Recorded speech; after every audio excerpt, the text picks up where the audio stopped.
yeah, can't complain. It's lovely to have the sunshine. But I just wanted to grab the four of us, and particularly you three, to just kind of pick your brains. We've been doing these kind of lockdown catch-ups with sort of colleagues, clients, people from the industry, just to have a chit-chat about how everything's going, really. So I wanted to grab you three and just have a bit of a update on what's going on in the world of sort of online advertising, really. So I'll kind of direct some questions to you guys, but it would just be really good to hear how the last month, 2 months has been going in your world, really. Let's do it. So, opening question: what's it been like? So, obviously, the main channels that you guys work across are people like paid search, PPC, and social advertising. Like, broadly speaking, I mean, Marcus, I go to you first. Like, what's things been like during this period? Well, I'm glad you come to me first, because then I get to take all the credit for the hard work that Liam and Connor mostly do for our clients. But it's been interesting, I guess, as it changes so regularly, doesn't it? And I guess even since the last time we recorded one of these, which was probably a week or two ago, it seems to have changed again from what I can see anyway. Things seem to be getting a little bit more normal. People that have like dropped down seems to be picking up gradually. People who are like riding a wave of kind of really increased demand, like for example our sports clients, that seems to have leveled off slightly rather than continuing to increase. But I guess the main headline is most things are sort of business as usual, to be honest. Like obviously there's certain ones that have had to been paused, and we've had to change messaging to reflect like the current situation. But largely business is generally just kind of ticked along. What do you think, Connor? Yeah, I'd say that this has probably been, obviously the outbreak and the lockdown has been quite fatal for a lot of industries and a lot of businesses. But I feel like it has just accelerated a trend that was already there of people moving to online, especially in e-commerce. I found that e-commerce clients, providing that their warehouses and stuff haven't been disrupted, they've actually seen quite an uptick in business. And I think that's just a reflection of, obviously, with the high street being shut, people are not going out and shopping anymore. A lot of that demand has switched to online.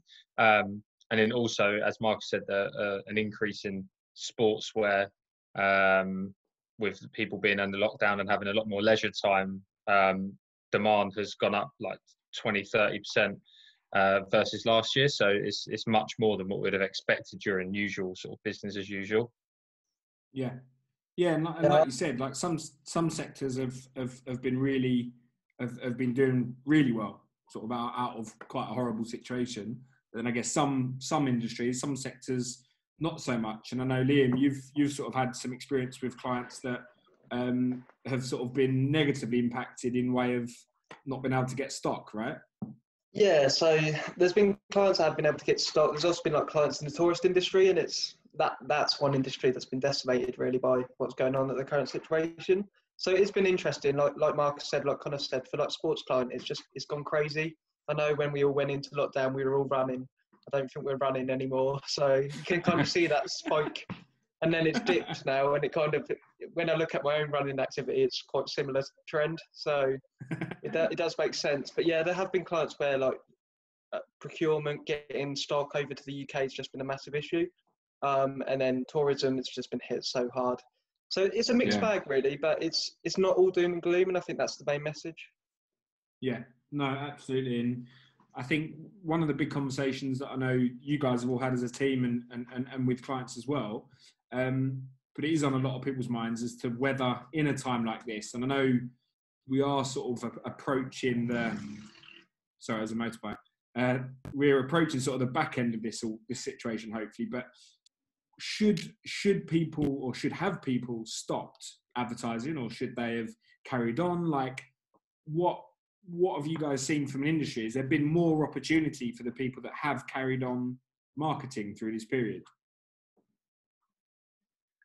I think there has been, yeah, and I think obviously we've talked about this before quite a lot. There's been some people who have reacted to it and just completely shut off, and obviously half of those people have probably had to do it. They haven't had the choice, and the other half have done it more out of probably just kind of being a bit scared of the situation and just thinking like we need to save money, so we're going to stop advertising.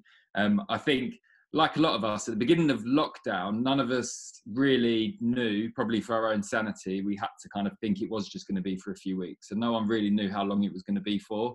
But now people are talking about not opening offices for the rest of the year, which is crazy. If somebody had said that when we first went into lockdown, I think we thought it was going to be like 2-3 weeks. So I think now it's getting to the point where businesses who have paused have got to the point where it's either they completely give up and say like, yeah, we're just shutting shop completely, or now it's like, we have to do something. We have to start advertising again, because this is potentially going to carry on in some form for the next few months at least. Do you know what I mean? And even after that, like, is it going to go back to complete normal? I don't know. I don't fancy walking around a busy shop anytime soon.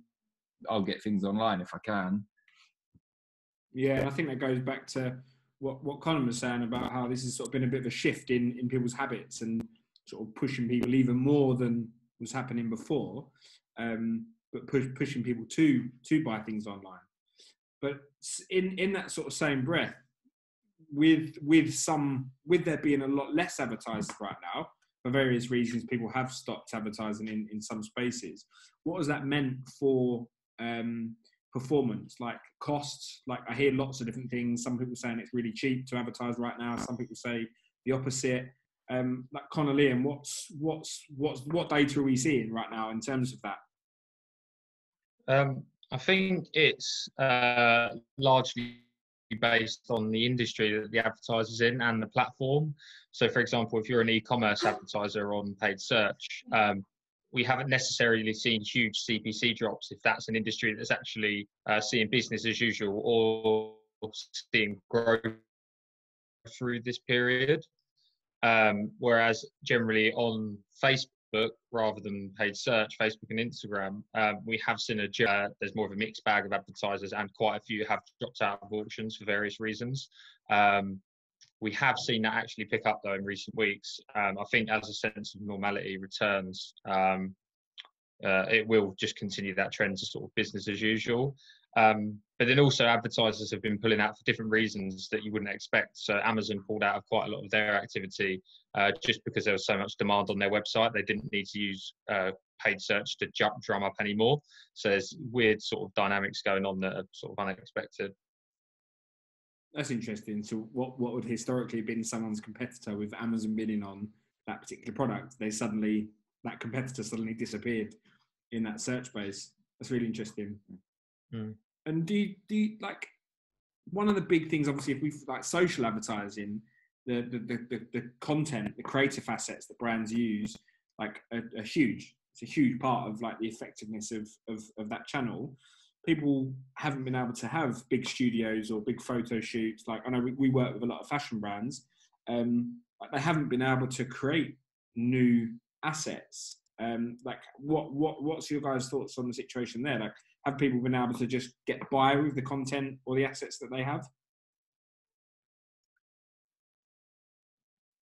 It's definitely a tricky one, because as you said, people can't get out there and like take pictures. For example, like one of our clothing brands, they've just had their new stock come in and they can't get a model in it because they just simply don't have that resource to get a cameraman and get a videographer over there. So we are having to recycle potentially older assets. Obviously, different brands have different capabilities. I'm sure the likes of Nike could probably fix something up in this period. But when it's for like a smaller retailer, it has been difficult. But there's been some interesting ways people have got around it. And it's quite an interesting time to be creative, because you simply have to be during all this, or otherwise it's just going to fail. Mm-hmm. Yeah, exactly. Yeah, no, 100%. I know one of our clients, Preview, I think the founder, Jake, has just got a big white sheet up in his house.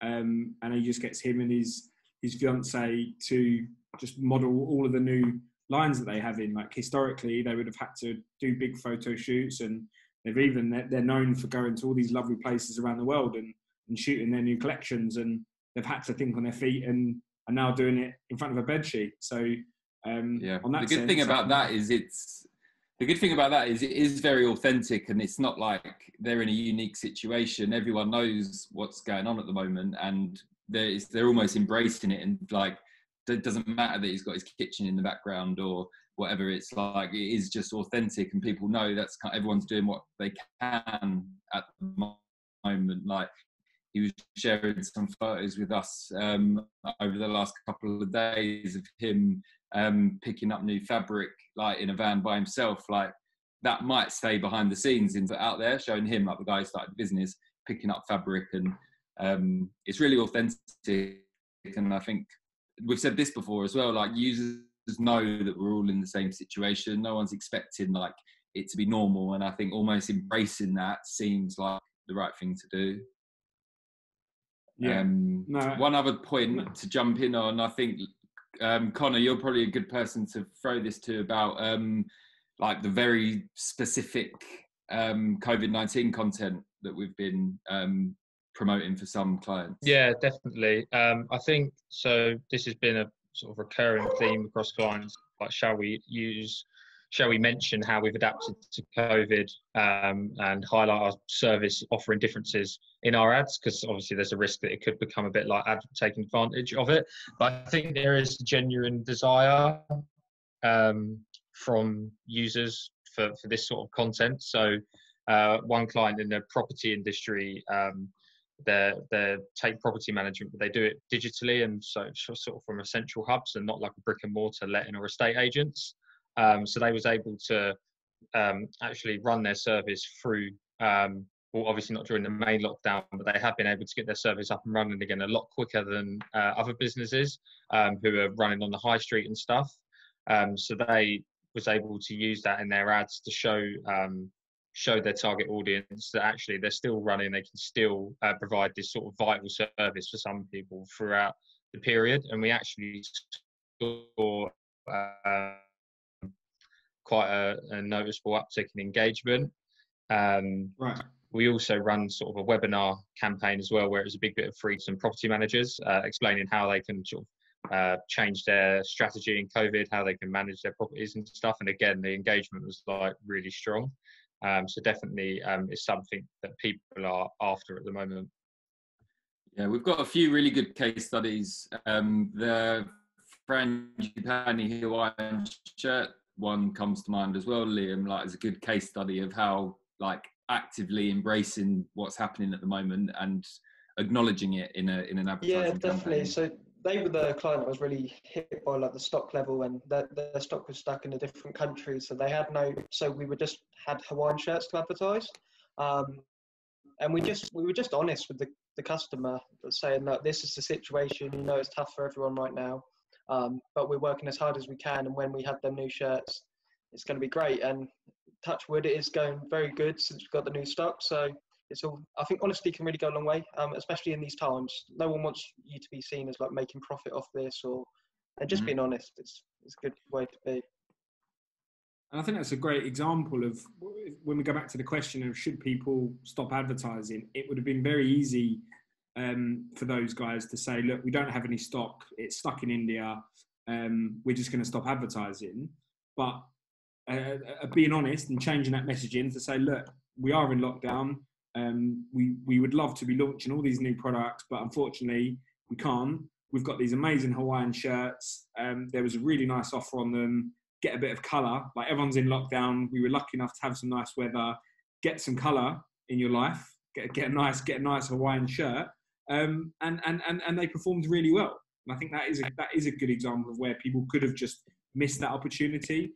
I think there's a lot of assumptions around this sort of time where people go, oh, no one's going to buy a Hawaiian shirt, or no one's going to buy this. Well, actually, people want as much kind of normality as they can. And whether it's cycling, people buy an indoor bike, or people buying workwear because they're working from home and they want something comfortable, or they're going to have a barbecue with their partner and they want a bit of a flowery shirt on. Like, people want that normality, right? So by continuing to advertise through this and just being really open and honest with the messaging, it's paid off. Yeah, I imagine there's a few brands that sell hair clippers that have done all right as well. I imagine. You two. I bet they have. Yeah. Me and Connor representing. We just need Marcus and Liam now. All four of us can have a buzz cut. No chance. You're on mute, Lim. No chance. No, it's I mean, we talk about people making the most of the opportunity, and I think it's worth sort of saying that we talk about this as marketers, like we're not ignoring the situation. Like, it's a horrible situation that kind of the world is in right now, and we talk very positive on this sort of like podcast and the content we do, but we're not just kind of ignoring the fact that there is something very, very serious going on. But businesses still have to push. At the end of this, we need businesses and the economy still needs to be going. But if we look at people that have sort of maybe missed out on opportunities, like, have you guys come across anything where you think brands have missed stuff? Tough question. Yeah, I've seen a one. couple of like horror stories where people haven't changed their message and they're like a very outside brand, and like you just definitely can't go see that brand in lockdown. So it's just a waste of ad spend. You just couldn't physically sell. So people like that just being maybe late. This was very early on in the lockdown, and hopefully, touch wood, they've stopped. But there were some mistakes being made, especially with like email. I just saw a lot of bad mistakes where they could have saved. Email is a good example, actually. I think there's been a lot, because obviously email is something that you can set up and automate and kind of leave. Obviously, I wouldn't really recommend that as a strategy, but it can be done. And there's certain, like one example we've given before is like brands that sell kind of your sort of normal, high quality kind of white work shirts or different coloured work shirts. Fair enough, some people might still be buying that because they want to dress up in a suit still at home as they would normally, but the brand that I'm thinking of, their campaigns haven't changed at all, and all I can assume is that they've set their automated email system to continue going. Maybe the person who looks after it has been furloughed and no one else has thought to even look, but there's certain brands that have continued doing that. Obviously with email you don't necessarily pay per kind of user receiving it as you would with a click, but it's still having, I think, a negative impact on the users. Other people like property companies doing like still advertising about viewings and things like that, which you just can't do at the moment. So again, that's wasted money. Not necessarily a missed opportunity, but I think some people have not, early on anyway, I think, and didn't react quite as quick as they could have. Yeah, I think some industries that actually could really adapt to this haven't. Well, I personally haven't seen much activity from them. So I saw an ad from the film 1917, where basically the ad was it allowed you to buy the film straight away, and watch it online. Obviously, with the cinema industry down and out, and it is going to be for like the next sort of 6 months or whatever. I feel like these industries could have looked to adapt by doing like digital screenings and stuff. However, there hasn't been too much noise in that space. That surprised me. And also from like a gaming perspective, haven't seen much from that area either, when obviously these are sorts of things that people can do at home and take up during this time. So I feel like there could have been a missed opportunity there, but I imagine they're probably also quite busy with natural demand from the changes anyway. True. Yeah. I think gyms are a good example of an industry that I think reacted well. A lot of the ones like local to me, I don't subscribe to them, but Susanna does, and they've changed to doing online classes for a fee that people are still happy to pay, and it seems like there's been a lot of innovation there. Obviously, people are doing live classes on Instagram or YouTube or whatever it is. That seems like an industry that reacted quite well to it.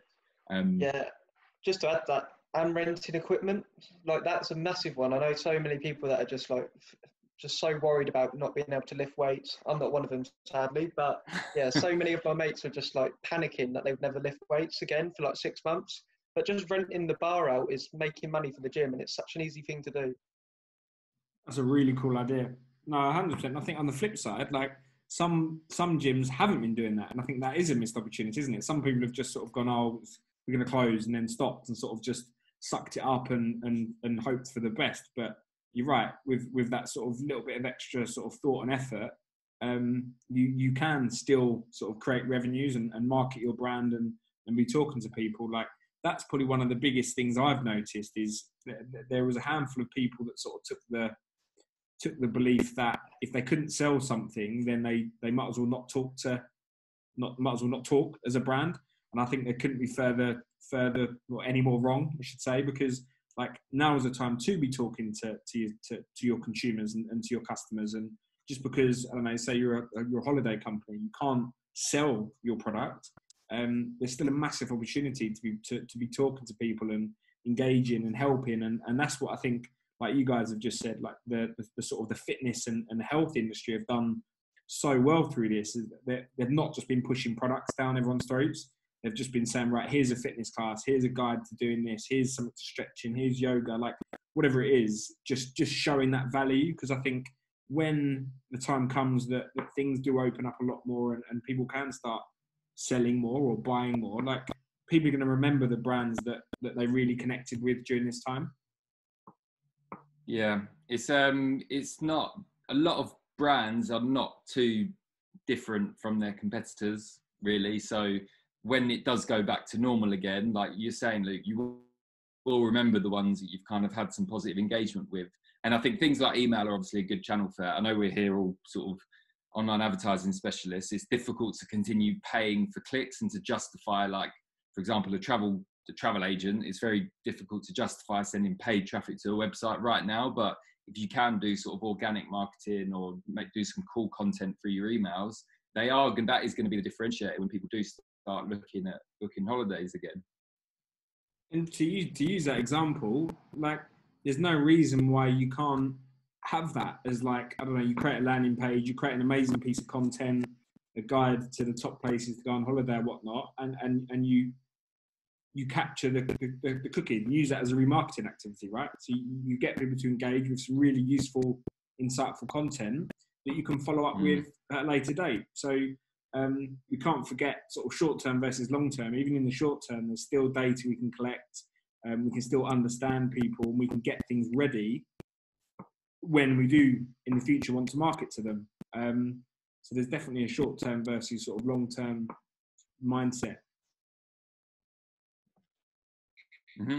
I've actually seen an ad campaign myself from, because there's not been many, from Visit Switzerland, and it's like the whole thing is to do with we can't visit now, but let's explore digitally, look what we've got to offer as a country, and then plan your visit for once lockdown is lifted.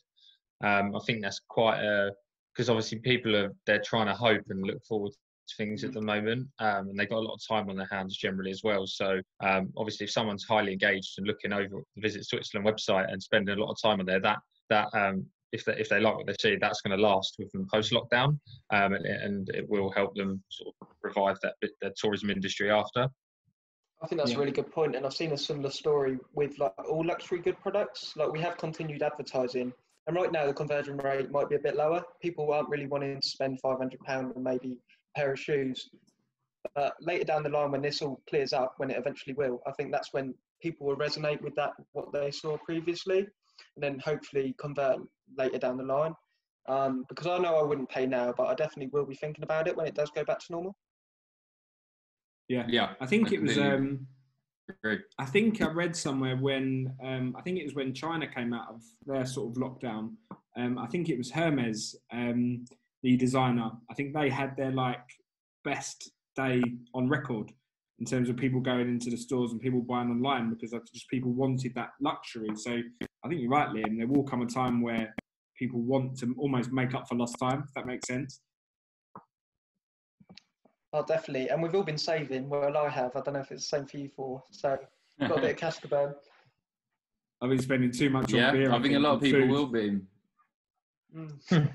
Yeah, beer's a big one at the moment. I think keep seeing ads for that as well, actually. So there's a lot of brands definitely taking advantage of the increased demand for beer. Yeah, people like Beerhawk, a good beer supplier online. They must have done really well out of this. They're doing like weekly box offers and things like that. Like they must be doing really well. Obviously, just wallowing in alcohol is not a good thing, and we probably do need to be conscious of promoting it too much. But we all do sensibly like a drink. I know Liam is probably sort of on a two pint limit most nights, but but no, that is an industry that's reacted well as well. And I think lots of people who buy beer at home already, would carry on buying, and there's like a whole new market of people who have started buying more beer at home. Like me, I didn't used to drink, believe it or not, loads of beer at home, but obviously now I do. And there's a lot of brands that are not too different from each other, offering the same thing. The brands that are doing good marketing, but doing good email campaigns, doing good Facebook remarketing, like they're the brands that have captured the new customers. Yeah, I think this whole sort of event with a lot of people sort of forced into their homes has forced a customer journey on a lot of people that they wouldn't have taken before, by doing things such as ordering beer online, or doing their shopping online, their food shopping, signing up to new websites to purchase things that they just generally would never have done prior to it online. They would have done it on the high street, in the local shop, whatever. And I think that will have a lasting impact. Obviously, some people will go back to their normal habits, but obviously some people, and probably a sizable amount, will see the benefits of shopping online. And I think that's why one of the reasons digital advertising specifically hasn't seen such a negative impact when compared to like offline methods. And I think that sort of impact will be quite lasting as more people, because once you've made your customer journey, especially for like elderly people who probably would have struggled with it initially, once they realise the ease and the convenience, it's likely that they're probably going to stick with their sort of new ways. I think there's a saying somewhere, it only takes something to make a habit, but I think that's definitely going to be a thing by the end of this. Yeah, no. I completely agree, but I also think that there'll be some elements that I think will almost go in reverse. Like for me, I can't remember the last time I went into my local bakery that's in my town, or my local butcher. I would always just default. Most of it would be online. We'd do like an Ocado shop online every couple of weeks. Whereas actually now, like if I try and go to my local big supermarket, they're mob, you have to queue.